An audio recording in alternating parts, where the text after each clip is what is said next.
We are cutting into what was not a White House coronavirus task force briefing. I am Ari Melber. Our special coverage continues.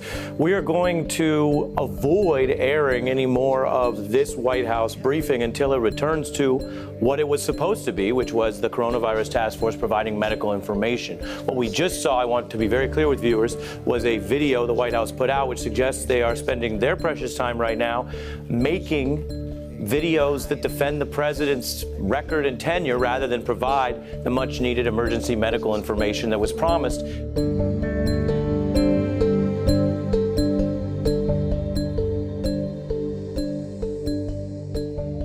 And Howell, I begin with you because you ran the New York Times, you know your way around journalism.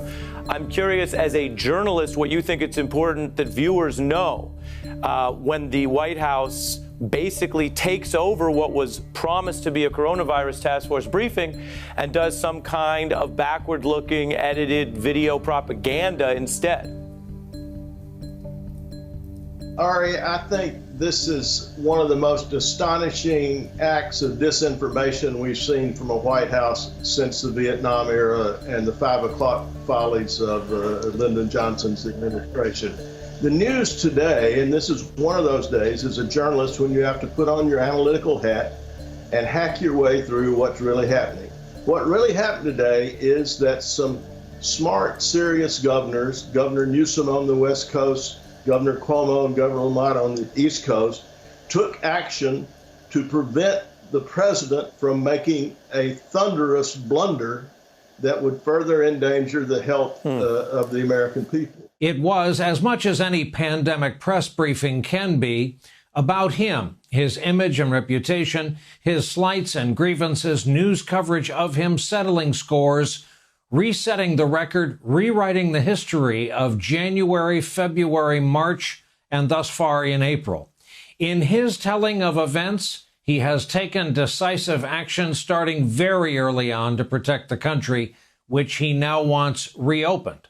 A first in our history today, the White House produced a campaign video that played in the briefing room and to a national audience, showing how right he has been all along on coronavirus. Well, I mean, not only is it a sort of ethical abuse, it is a legal abuse. I mean, you cannot use official resources to campaign for office. Every single one of us who serves in the federal government is exceedingly careful about making sure that we are not using anybody who works for us or any phone that's been given to us by the government in order to run for re-election. And the president is just throwing all of that caution to the wind. So he and the people that work for him are not only engaging in a general moral abuse of office, they are also violating the law. I think what we saw today was really just in a remarkable moment of the president just being openly candid about the fact that he's using these briefings as a way to talk about his own reelection campaign, as a way to push back against people that he feels threatened by. January 21st. Okay, still early. There was one case in the whole United States. We had one case. I'm supposed to shut down the government, the biggest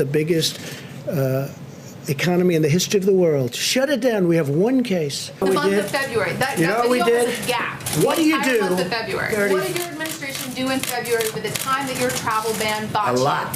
What? A lot. As we get closer to the election, the president is going to use all of the powers at his disposal in the Oval Office in order to try to get reelected. I mean, that's the reason he's trying to get rid of these inspectors general. That's the reason that he's making it clear that if you criticize him and you're a governor, you're not going to get as much equipment as governors who say nice things about him. I mean, this is a president who is getting ready to use every official power he has at his disposal, including the lectern in the briefing room, to argue for his reelection. It was jarring to watch, Brian, and the president has long had a me ethos. That's not new.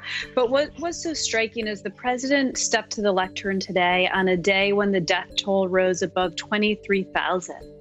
You know, during a stretch where 16 million people have applied for unemployment, when we see those pictures of people parking their cars, waiting in line for food banks that seem to stretch on for eternity. And for most of that press conference, he in no way addressed not just the public health aspect of this crisis, but the suffering that so many Americans are struggling with right now. For a president who has made it a pattern to have remarkable days, this was possibly the most remarkable White House briefing that I've ever seen.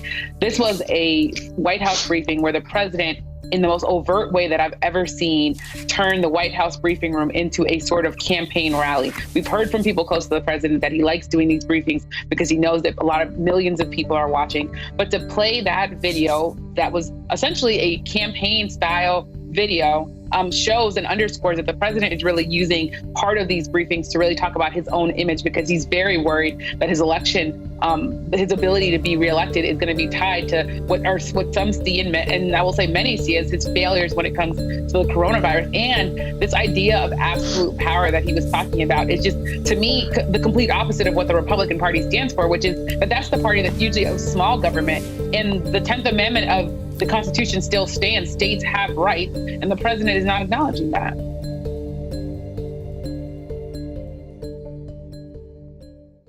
Hey there, I'm Chris Hayes from MSNBC. Thanks for watching MSNBC on YouTube. If you want to keep up to date with the videos we're putting out, you can click subscribe just below me, or click over on this list to see lots of other great videos.